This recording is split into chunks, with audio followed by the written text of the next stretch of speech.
Que alegria estarmos reunidos para cultuar o nosso Deus. Como o Pedro falou, no primeiro dia da semana, os santos se reúnem para adorar o único que é digno de louvor e adoração, para render culto ao Senhor, para sermos admoestados e ensinados pela palavra de Deus.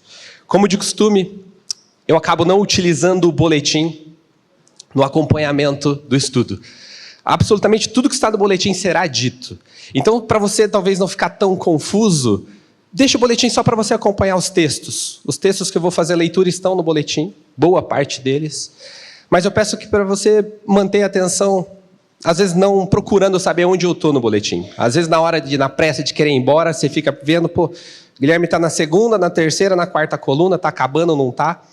Então que a gente possa se concentrar na palavra de Deus e na exposição do texto. E eu quero que os irmãos abram suas Bíblias em 1 João, no capítulo 3. O estudo de hoje vai do versículo 1 até o versículo 10.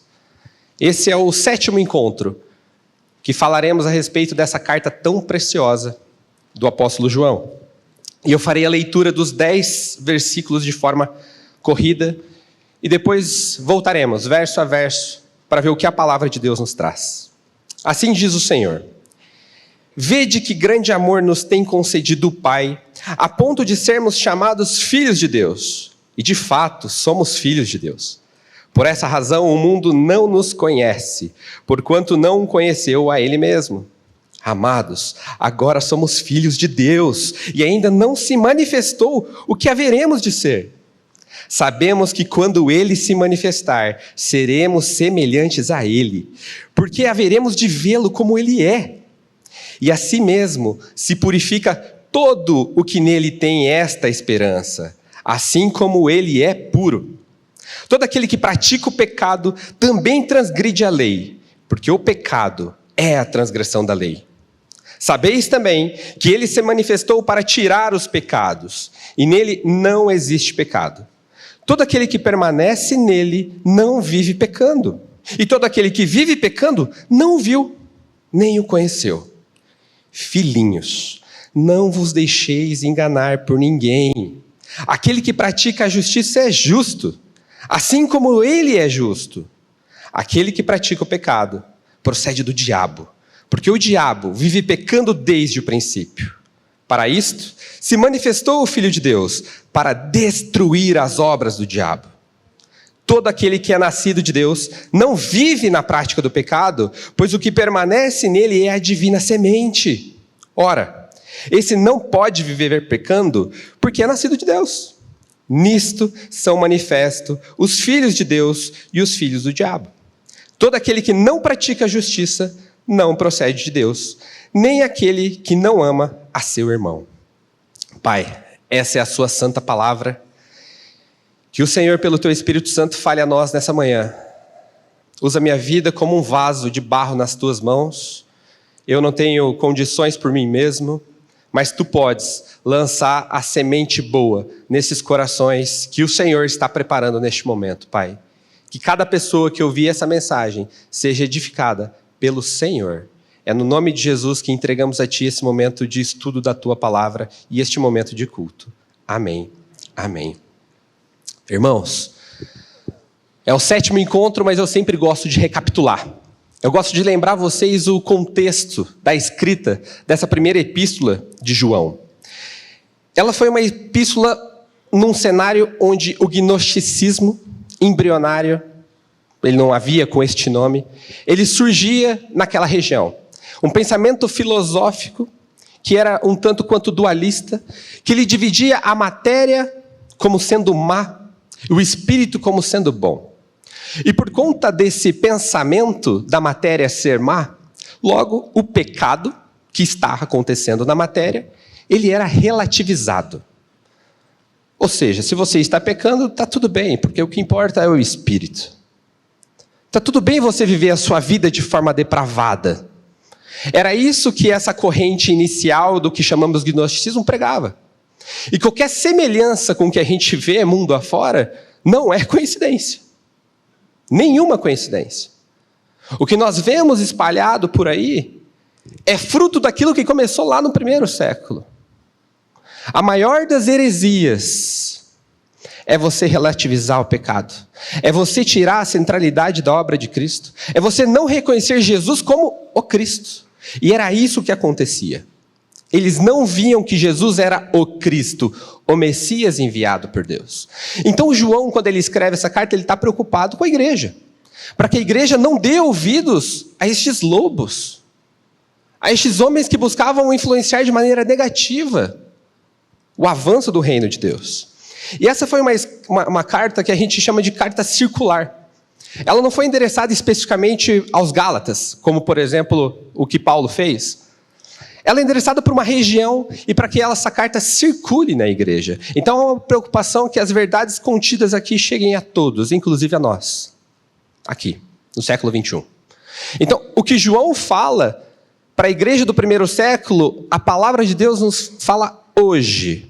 Por isso, os nossos ouvidos precisam estar atentos àquilo que o Senhor tem para hoje, para a nossa comunidade e para toda a comunidade que um dia vai chegar até essa mensagem. Esses ensinos filosóficos, então, buscavam disseminar uma cultura de engano. E João vem a defender isso. E ele quer proteger a igreja desses falsos mestres. E quando a gente olha no capítulo 2, de 1 João mesmo, o verso 22 e 23, olha aqui que João fala. Ele quer colocar uma pedra nessas falácias, nessas mentiras que tanto se afloravam naquela época. O verso 22 diz assim: quem é o mentiroso, senão aquele que nega que Jesus é o Cristo? Este é o anticristo, o que nega o Pai e o Filho. E todo aquele que nega o Pai e o Filho, esse não tem o Pai. Aquele que confessa o Filho, tem igualmente o Pai. Mentiroso é quem nega que Jesus é o Cristo, que Jesus é o Messias. E quando você escuta alguém falando de que todas as religiões levam a Deus, mentira. O único que nos leva a Deus Pai é o Deus Filho, Jesus Cristo encarnado. Jesus é o mediador, Jesus é a ponte que nos liga ao Senhor. Então, todo e qualquer ensino que você um dia puder ouvir, que não mencionar e não tiver Cristo como a centralidade da mensagem, seja anátema.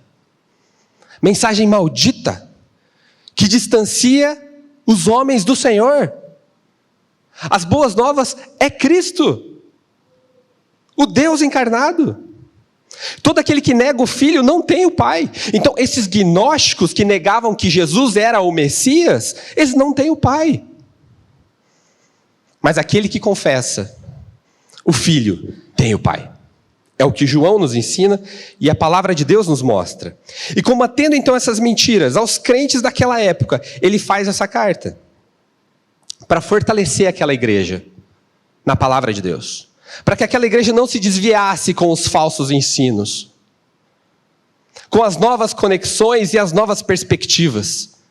Para quem estuda um pouquinho de teologia, tem visto perspectivas surgindo o tempo inteiro. Vamos dar uma nova roupagem àquilo que foi e dito pelo Senhor Jesus e seus apóstolos. Meus irmãos, eles querem deturpar o evangelho verdadeiro. Que os nossos ouvidos estejam bem atentos. A palavra de Deus, ela é inerrante. E como um dos princípios da reforma, nós cremos que só nas Escrituras possuem as verdades a respeito do nosso Deus. E nós cremos que é o Espírito Santo que nos revela tais verdades. Que nós sejamos vigilantes o tempo todo. E João aqui nessa epístola, esse já é o 7º encontro, alguns podem até falar: Guilherme, parece que você é repetitivo. Eu falei: serei, porque assim João tem sido. E tem um prego só para pregar. E nós vamos bater nesse prego até o dia do Senhor Jesus voltar. O apóstolo João então constrói uma sólida argumentação ao longo dos capítulos anteriores, mostrando como que se portam os filhos de Deus e como se portam os filhos do diabo. E se eu tivesse que dar um título, assim como o fiz, eu coloquei como: sou filho de quem? De quem você é filho? De Deus ou do diabo? Essa é a pergunta crucial das nossas vidas. Só há 2 caminhos. Costumo falar que a posição do cima do muro é do diabo. Ou você é do Senhor, ou você é do diabo. E o apóstolo João vem construindo isso. E ele fala ao longo das passagens anteriores uma construção de uma espécie de testes. que são como sinalizadores de onde estamos. Estamos no Senhor ou estamos no mundo? E aí ele coloca testes morais, ele coloca um teste social, um teste doutrinário, que está explícito no sermão que foi dado anteriormente. E esses testes, eles de forma bem prática, eles nos ajudam a compreender quem que é o nosso verdadeiro Pai. A palavra de Deus é como um espelho colocado diante de nós. Se temos vivido na prática do pecado, com constância, com prazer e deleite, é fato de que estes são filhos do diabo. Agora, quem tem nojo do pecado, como o Senhor tem nojo do pecado, estes são filhos de Deus. E é nessa construção, neste cenário, que ele faz essa exposição. Quando eu e você éramos longe do Senhor, nós éramos caídos, mortos em pecados e delitos. E é muito importante para todos nós lembrarmos sempre da depravação total que um dia atingiu as nossas vidas. Porque quando a gente tem a compreensão clara da depravação do homem, na contrapartida nós vemos o tamanho da graça de Deus, que é capaz de apagar cada uma das nossas iniquidades. Cada um dos nossos pecados em Cristo Jesus foram lavados. E hoje quando o Senhor olha para mim e para você que creu que Cristo é o Senhor, Ele não vê mais as minhas manchas do passado, mas Ele olha para o sangue de Cristo que está sobre a minha vida. E se você crê nesse evangelho verdadeiro, o sangue de Cristo está sobre você. E é o sangue do Senhor Jesus que nos faz filhos de Deus. E quando a gente tem um encontro verdadeiro com o Senhor Jesus, a transformação, não tem como vivermos como vivíamos antes. Se não fosse o Senhor, eu seguiria com os velhos hábitos. Se não fosse o Senhor na sua vida, você seria depravado, como um dia foi. Porque nós nascemos em pecados. Desde o dia que minha mãe me concebeu, eu estava em pecado. Mas lá na eternidade, o Senhor tinha preparado um plano de salvação maravilhoso para a minha vida. E se você crê e confessar que Jesus Cristo é o Senhor, saiba que esse plano é para você também.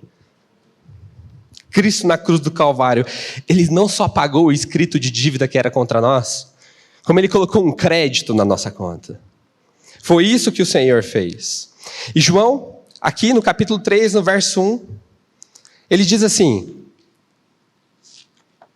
vede, que grande amor nos tem concedido o Pai, a ponto de sermos chamados filhos de Deus. E de fato somos filhos de Deus, e por essa razão o mundo não nos conhece, porquanto não o conheceu a Ele mesmo.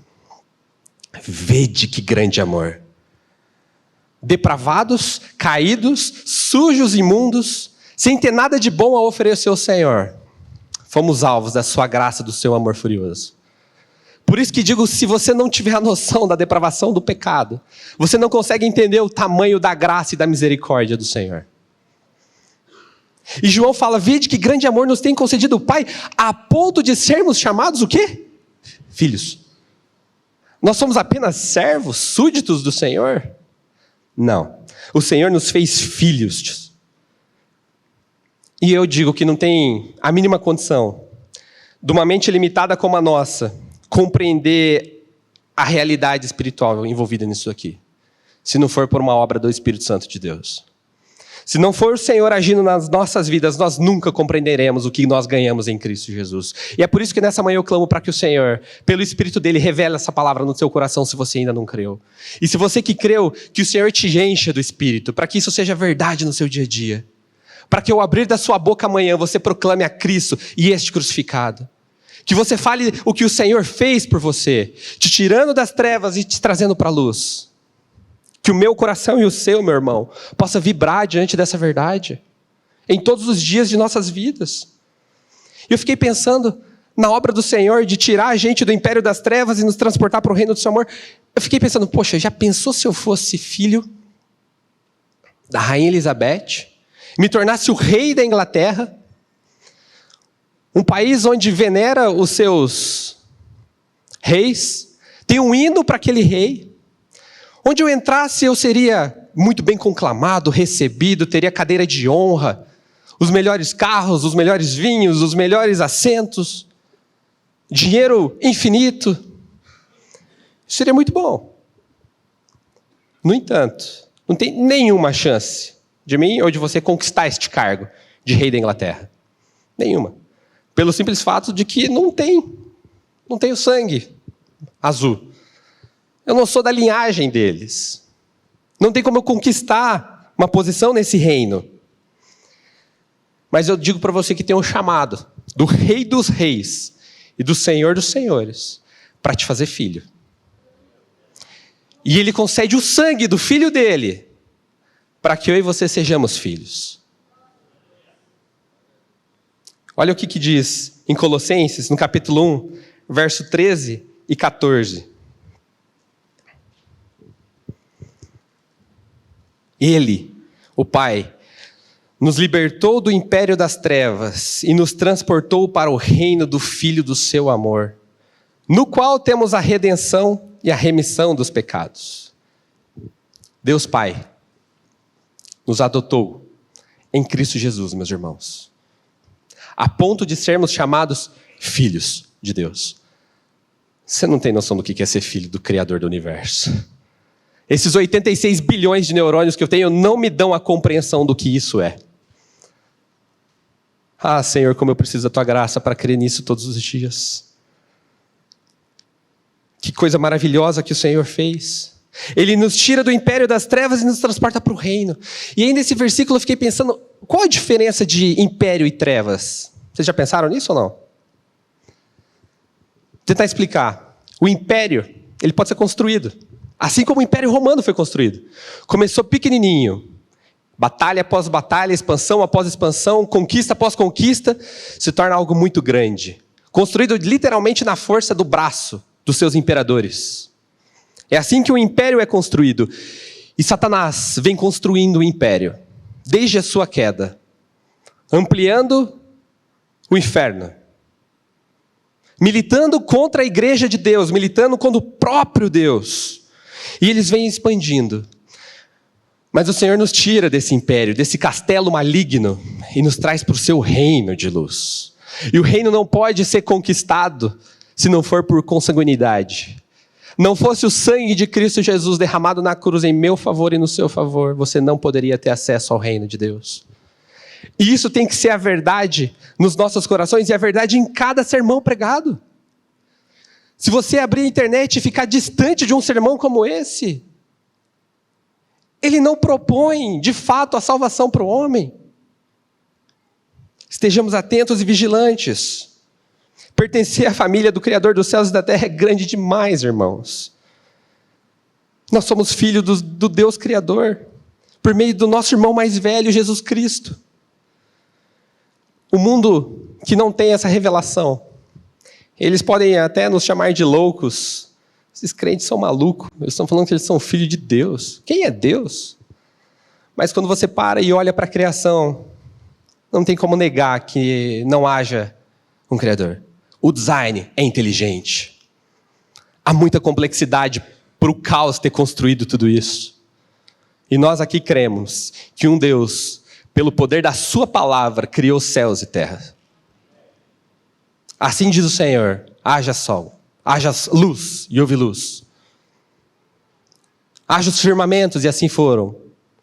Nós cremos que o Senhor, pela tua palavra, criou todas as coisas.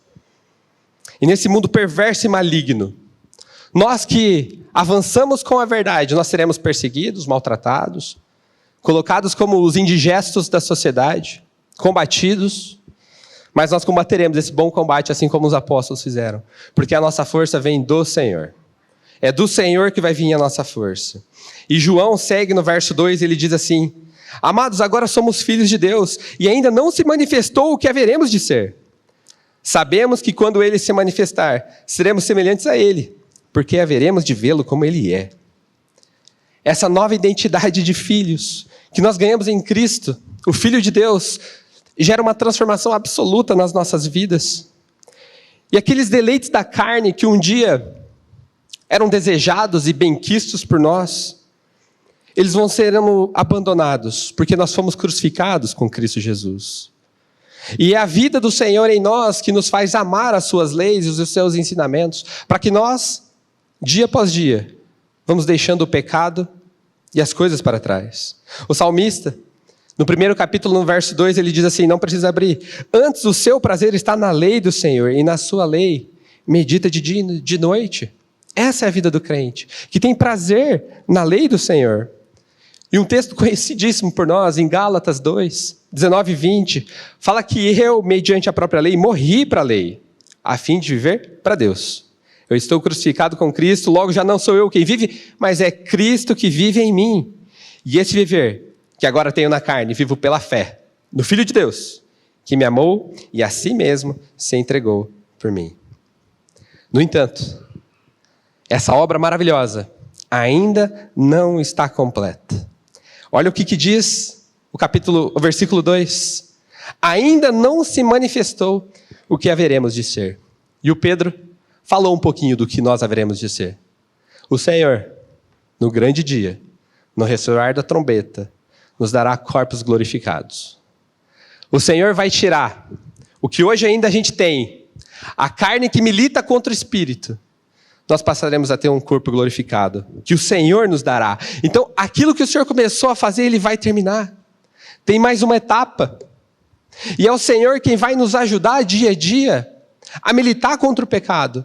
Porque o Senhor fala assim, porei dentro de vós o meu espírito, e farei com que andeis nos meus estatutos. Então, as boas obras na vida do crente, ela não é o mérito para que eu alcance a salvação, ela é a consequência de eu ter sido salvo. E infelizmente, muitos invertem essa lógica, porque querem aprisionar as pessoas, querem colocar cabresto.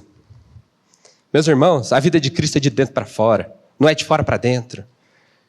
De fora para dentro era o que os fariseus tentavam fazer. E quantas vezes o Senhor Jesus os repreendeu. Sepulcros caiados. Vocês são muito bonitinhos por fora, mas por dentro são putrefação. Se você tentar produzir salvação, a sudorese, infelizmente, o seu destino será o inferno. Mas se você se arrepender dos seus pecados, voltar ao seu Senhor, saiba que Ele é fiel e justo para te perdoar os pecados e te fazer mais alvo do que a neve. Porque foi para isso que Cristo veio. A glória do Senhor, enfim, quando ganharmos nossos corpos glorificados, poderá ser vista pelos nossos olhos.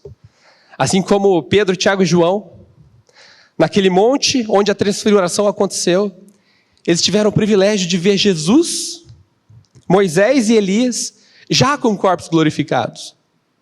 Há um testemunho de 3 irmãos, mais da própria palavra de Deus, que viram que os santos ganharão corpos glorificados. Aí Pedro tem a brilhante ideia, Senhor, vamos fazer uma tenda para a gente ficar aqui, não quero que isso acabe nunca. Mas o Senhor fala, calma Pedro, esse dia vai chegar. Eu vou primeiro fazer morada para vocês, igreja. E eu vou dar corpo glorificado para todos vocês. Não vai ser só nós 3 aqui. Vai ser todos os santos eleitos pelo Senhor no grande dia, com corpos glorificados, onde o pecado já não terá mais nenhum domínio sobre a minha e sobre a sua vida. E tudo vai ter ficado para trás e tudo terá sido feito novo. Novos céus e nova terra nos espera, irmãos. Pode estar difícil a tua vida, você pode estar sofrendo, mas eu quero que você lembre que o Senhor Jesus voltará. Aquele que veio 2000 anos atrás, voltará em grande glória para buscar aqueles que Ele, desde antes da fundação do mundo, chamou para si. E por conta desse encontro, olha o que João fala no verso 3. E assim mesmo, se purifica todo aquele... E assim mesmo se purifica todo o que nele tem essa esperança, assim como ele é puro. John Stott, ele comenta este versículo da seguinte forma, abre aspas.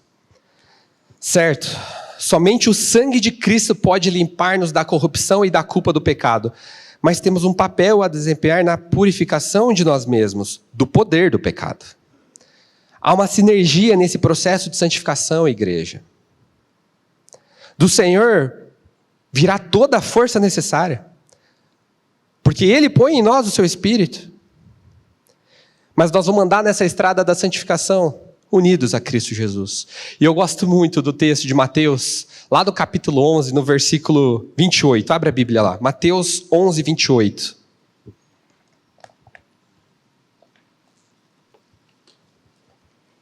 Olha como que nós vamos caminhar em santidade.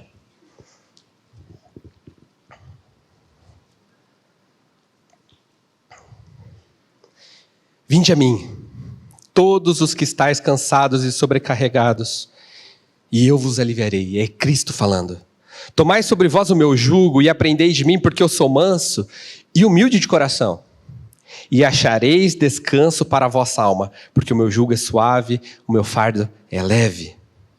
A chave desse verso está na comunhão e no compasso. O jugo, para quem não conhece, é um aparelho de alta tecnologia usado para colocar o boi velho com o boi novo. Lá no Piauí devia usar, né, pastor Glênio? E aí o boi velho, que é Cristo, conduz o boi novo no caminho correto. Cristo, como nosso irmão mais velho, ele nos conduz no caminho do Senhor. É Cristo quem nos faz andar em boas obras. É Cristo que nos santifica. É a vida do Senhor em nós, irmãos. Mas nós caminhamos, nós damos os passos juntamente com o Senhor. E é nisso que o apóstolo João tem falado à sua igreja. Nós devemos caminhar em santidade. Porque lá no dia do encontro com o Senhor, no dia que Cristo voltar, a igreja precisa estar limpa. Como santo é o nosso Deus, nós seremos plenamente santos, para que a comunhão seja completa com o Criador dos céus e da terra. Nessa construção de pensamento, olha aqui que João fala no verso 4 de forma bem enfática e categórica, digamos até. Todo aquele que pratica o pecado também transgride a lei, porque o pecado é a transgressão da lei. Com essa definição do que é pecado, nós temos um caminho muito claro de como nós devemos viver de forma que agrade a Deus. Nós precisamos conhecer a lei do Senhor. Mas eu posso cumpri-la plenamente pela minha força? Não, já foi dito que não. Mas o nosso Senhor pode nos mostrar o caminho. Como assim o faz? Nós, caminhando com o Senhor, somos aperfeiçoados dia a dia. A vida de Cristo em nós vai nos transformando. E o ponto crucial é que nós obedeçamos essa lei do Senhor. E a palavra de Deus tem a lei escrita aqui. E se você olhar para o Antigo Testamento, há alguns tipos de lei. A lei cerimonial, a lei civil. Mas o que eu quero dizer aqui é a lei moral mesmo. De como o Senhor deseja que seus filhos vivam. E é para a verdade da Escritura que eu e você temos que olhar. Não é necessário uma atualização da Bíblia para os tempos de hoje. E essa é a maior das dificuldades do nosso tempo. As pessoas têm uma dificuldade tremenda de lidar com os absolutos de Deus. Quando Deus fala que é pecado o homossexualismo, não, vamos tentar passar um pano nisso, vamos tentar ajeitar. O que está dito, irmãos. E não sou eu que estou falando, é a palavra de Deus. Agora sim, as igrejas têm o papel de receber os homossexuais, os mendigos, os mentirosos, os corruptos, nós, que um dia estávamos mortos em delitos e pecados. Mas, queridos, quando a gente encontra um bitrem de 36 toneladas numa estrada, vindo na nossa direção, e você está a 100 km por hora, e você colide com esse bitrem, você vai morrer. E é assim que acontece quando nós encontramos com Cristo. Nós somos fundidos a Cristo, como um carro é fundido daquele bitrem nessa colisão. E a vida de Cristo em nós transforma. A gente chega à palavra com os nossos pecados, da forma como nós viemos. Mas o Senhor transforma. Se não estiver tendo transformação na tua vida, talvez você não compreendeu a verdade do Evangelho. Aí é hora de você se dobrar diante do Senhor, pedir misericórdia, Senhor. Que o Senhor, pelo teu Espírito, me incomode, me transforme.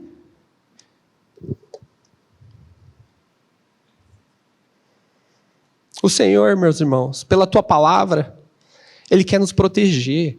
Quando o Senhor fala o que pode e o que não pode ser feito, é como um pai que disciplina teu filho. Se você deixar seu filho por si mesmo, você terá um filho perdido no mundo.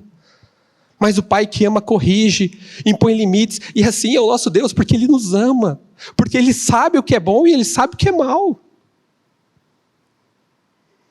Eu vou brigar com meu Pai, que me criou, que sabe tudo, o que eu não sei, o que meus olhos ainda não viram, o Senhor já preparou. Que os nossos ouvidos estejam atentos à palavra de Deus, e não a essas contemporaneidades que são feitas.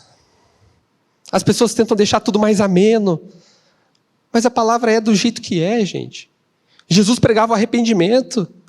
Eu vi um trecho de um livro essa semana, que o cara fala assim, não prega arrependimento não, o crente eles vão se arrepender depois. Mas da onde tirou isso? Gnosticismo. Tirou do inferno. João segue, no versos 5 e 6. Sabeis também que ele se manifestou para tirar os pecados, e nele não existe pecado. Todo aquele que permanece nele não vive pecando. Todo aquele que vive pecando não o viu nem o conheceu. Assim como João Batista, o apóstolo João afirma que Jesus se manifestou para tirar o pecado. João Batista, quando vê Jesus vindo, fala, eis o Cordeiro de Deus que tira o pecado do mundo. E o apóstolo João aqui está fazendo a mesma coisa. É Ele que tira o pecado do mundo. É por isso que eu posso ser transformado, porque Jesus tira o pecado. Se Ele não tiver condição de ser isso, Ele não é o Messias. Posso então permanecer pecando para que a graça superabunde? De maneira alguma, queridos. Porque o encontro com esse bitrem traz muita transformação. Ele me leva a morrer para mim, para viver para Ele. Jesus de Nazaré é o Cristo, é o Messias prometido. E a igreja de hoje precisa preservar essa verdade, porque ela tem sido deixada de lado. Nunca haverá nenhum outro Messias. Ele é o único e verdadeiro.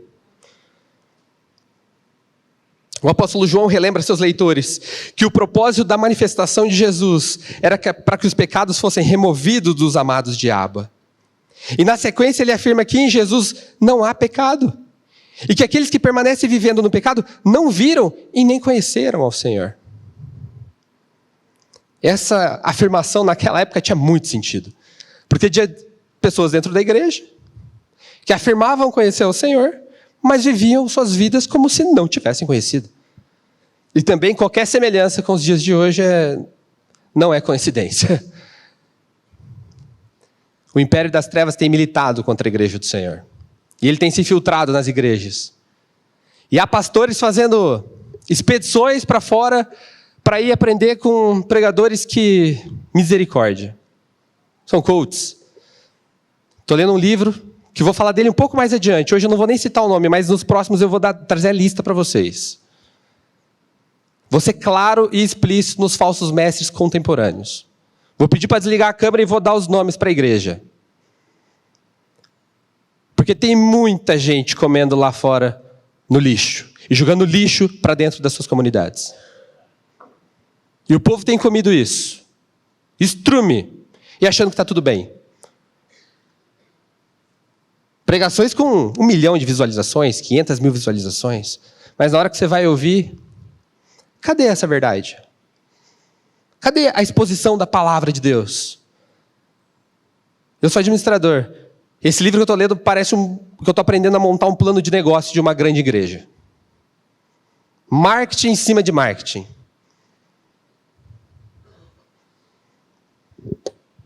A gente vai falar disso nos próximos. Eu ia entrar hoje, mas vou deixar preservado para um dia mais adiante.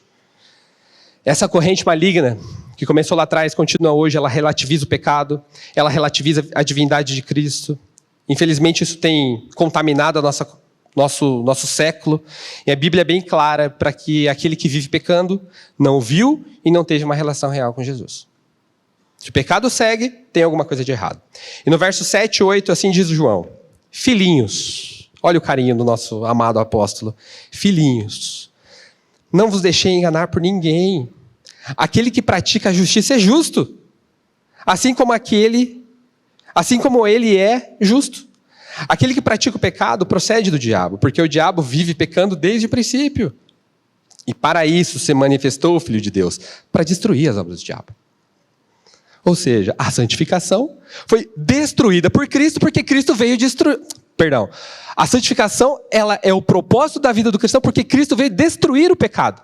E se Cristo veio destruir o pecado, como posso viver eu em pecado? É o encontro com o bitrem que nós falamos. A evidência dos pensamentos malignos, dos falsos mestres e falsos cristãos, é visto na forma como vivem e eles têm os seus propósitos escusos. Muitos querem nas igrejas apenas o crescimento, o dinheiro dos membros. Querem às vezes o poder, o status, a glória. O coração dos filhos de Deus precisa estar bem prostrado, bem posto com a boca no pó da terra. A palavra de Deus nos diz lá em Mateus, no 7,16, que a gente conhece os falsos crentes pelos seus frutos. São os frutos. E aí, como a palavra posta diante de você e de mim, agora nós não vamos falar lá de fora não, nós vamos falar aqui, da minha vida e da sua vida. A palavra diante de você, como é que você tem vivido? Você tem vivido de fato de uma forma que agrade a Deus? Pela vida de Cristo? Você tem buscado e meditado nas leis do Senhor? Você tem buscado fazer a sua leitura da palavra de Deus, da Bíblia? Você tem buscado orar? Você tem buscado estar em comunhão com seus irmãos? Como que está a tua e a minha vida? Como a gente tem vivido? O fruto que a gente está dando é bom ou não? Agora, se estivermos enxertados em Cristo, não tem como dar fruto ruim. Se estivermos em Cristo, o fruto vai ser bom. Cuidado com a fala mansa, com o afago do ego, com a relativização do pecado, com a atualização das Escrituras. Tem ficado cada vez mais explícito. Mas o diabo é bem esperto. Nem todos são tão evidentes assim. Alguns vêm com uma sutileza tamanha que engana a muitos. O ser humano, queridos, em seu estado natural, ele tem uma dificuldade muito grande em lidar com os absolutos de Deus. E na finalização do pensamento de João, olha o que ele diz no verso 9. Todo aquele que é nascido de Deus não vive na prática de pecado, pois o que permanece nele é a divina semente. Ora, esse não pode viver pecando, porque é nascido de Deus. A prática recorrente e deliberada do pecado, definitivamente, ela não é uma característica dos que foram nascidos de Deus. O pecado na minha vida e na sua, ele é um acidente. Ele tem que, quando acontecer, ele tem que gerar em nós um arrependimento profundo. Sabe a metanoia? A mudança de mente, mudança de direção. A vida de Cristo promove isso na nós. E às vezes você pode estar preso num vício há muito tempo. Busca o irmão, confessa teu pecado a ele. E o Senhor vai trazer libertação para você e para mim, porque Cristo veio para destruir as obras do diabo. Cristo veio para tirar a gente do império das trevas e nos trazer para o seu reino de luz. E nós estamos numa jornada, num caminho para o dia do ressoar da última trombeta, onde o Senhor virá buscar os santos. O prazer ou a indiferença em cometer pecado ficou crucificado em Cristo Jesus. E hoje quem vive em mim é Cristo. E se Cristo for a tua vida, você será transformado dia após dia. Não se sinta derrotado, meu irmão, se você tem caído no teu pecado constantemente. Cristo veio para pôr um fim nesse pecado. Cristo veio para te tirar desse cativeiro. Clame ao Senhor e Ele vai te tirar desse lamaçal. O Senhor não resiste a um coração quebrantado e contrito. Aquele que pede conforme a vontade de Deus, lhe será concedida. E é vontade do Senhor que os seus santos sejam limpos e purificados. Porque Ele quer encontrar esses santos, Ele quer nos encontrar no grande dia. Se somos de Deus, nós odiaremos o pecado como o Senhor odeia. Nós veremos as coisas que acontecem no nosso mundo e nós precisamos ter nojo. Nós precisamos aprender a discernir o que é bom e o que é mal. Os pais com criança pequena, o que é a primeira coisa que a gente ensina?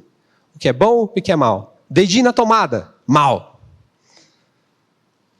Beijinho no papai e na mamãe, bom. Birra, mal. Carinho, bom. E assim é com o nosso Deus.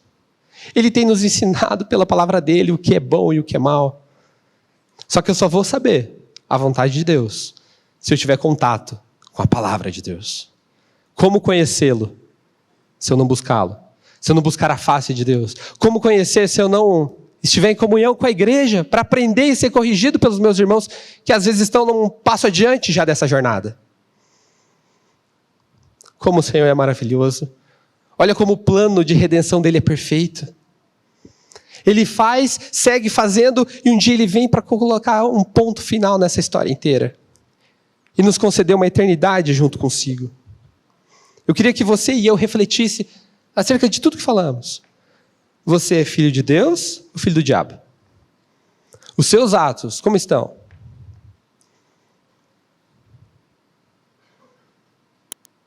Se você já é um filho de Deus, abre a tua boca e pregue esse evangelho para mais gente ser filho de Deus.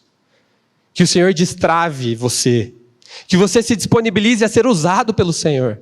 Eu nunca imaginei que um dia eu estaria aqui. Mas um dia eu falei, Senhor, não vou falar mais não. Se for da tua vontade, seja feita ela e não a minha. A vergonha e a timidez, queridos, ela não pode pertencer aos filhos da luz. Você tem vergonha de ter sido salvo pelo Criador? É disso que você tem vergonha? Você tem vergonha de falar que você foi alcançado por Deus? Então você não foi alcançado.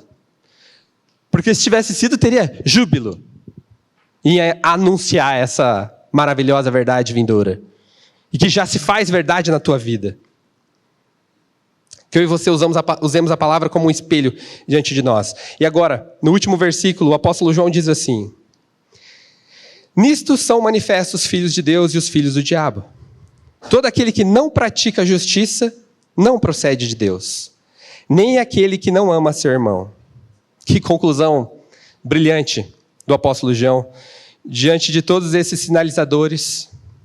E um deles é a evidência de forma clara que nós somos filhos de Deus. É se praticamos a justiça. Aquele que não pratica a justiça, esse não tem o Senhor. E aquele que não ama seu irmão, não tem o Senhor. E como amar o irmão se eu fico só na minha casa e não tenho congregação para me ajudar? Para você que ouve na internet, se tem uma igreja bíblica na sua cidade, meu irmão, não deixa de congregar. Não fica só em casa. Que privilégio é abraçar, estar junto com os irmãos. Que privilégio é demonstrar o amor e ser amado e receber este amor. Você que está na sua casa, você é amado pela igreja. E aqueles que ouvem e não podem vir, uma tarefa minha e sua, ir até eles. Há muitos que estão acamados, que não podem vir porque não podem vir realmente. E a igreja presente precisa ir até eles. Há idosos que não conseguem se locomover até a comunidade. Se você puder, dê carona a eles. Traga-os para a comunidade. Para que a comunhão dos santos aconteça no primeiro dia da semana. Como assim diz o Senhor que deve ocorrer?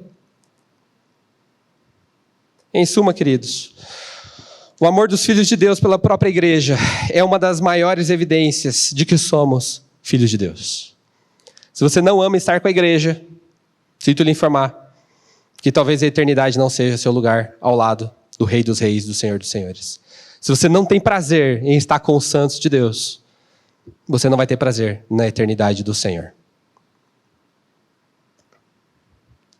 Mas se você ama verdadeiramente você ama o Senhor, você vai amar estar com os filhos do Senhor.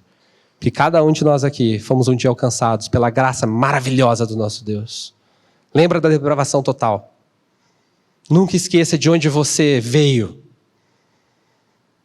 para que você sempre lembre para onde você vá. Porque a graça do Senhor veio para nos levar para a vida eterna. A família da fé, ela é o amparo para as nossas vidas, nos momentos difíceis, nos momentos de luto, nos momentos de queda do pecado. É o irmão que vai me ajudar a sair do atoleiro. E na igreja, nós juntos podemos render louvor, adoração ao Rei dos Reis, ao Senhor dos Senhores. E eu queria, para concluir esse estudo de hoje, passar por 4 pontos principais. Talvez você tenha tido alguma dificuldade em concatenar todas as ideias, ou talvez eu possa não ter sido claro. Mas nesses 4 pontos, talvez fique evidente para você o que foi dito nessa manhã. O primeiro ponto, que eu queria que você saísse daqui com essa verdade, não só escrita, mas queimando no seu coração, é que nós somos amados incondicionalmente por Deus, a ponto de sermos chamados filhos de Deus. O segundo ponto, nós estamos em obra. Ainda não somos o que um dia seremos. O Senhor nos dará corpos glorificados. Que eu e você possamos olhar para aquilo que o Senhor ainda fará pela sua igreja, pelos seus eleitos, pelos seus amados. E o terceiro ponto é para que eu e você não nos deixemos enganar por aqueles pastores e líderes religiosos que não pregam arrependimento de pecado e transformação de vida. O doce evangelho de Cristo nos limpa, nos deixa mais alvos do que a neve. E cada sujeirinha que aparece, o Senhor misericordiosamente nos perdoa e nos faz novas criaturas. O Senhor vai limpando os teus. Quarto ponto. Não vos deixe enganar por pregações que não apontam para Cristo como o Cordeiro de Deus que tira o pecado do mundo. Só tem essa verdade que pode transformar a vida de uma pessoa verdadeiramente. Que eu e você, assim como João Batista, olhemos para o Cordeiro de Deus e saibamos que é Ele que tira os nossos pecados. E que isso seja verdade todos os dias na minha e na tua vida. Que a cada amanhecer nós lembremos o que o Senhor fez por nós. E por conta das grandes coisas que fez o Senhor por nós, nós estamos alegres no dia de hoje. Amados, que na força do poder do Senhor, eu e você sejamos fortalecidos para um viver santo que agrade ao Senhor, prumando sempre na direção da estrada celestial, que nos leva para a eternidade ao lado de Deus. Que o Senhor abençoe a sua vida e a minha vida, e nos faça perseverar até o último dia. Que Deus abençoe você, a sua casa, e eu queria orar nesse momento com a comunidade. Pai, obrigado porque a tua palavra é verdade sobre nós.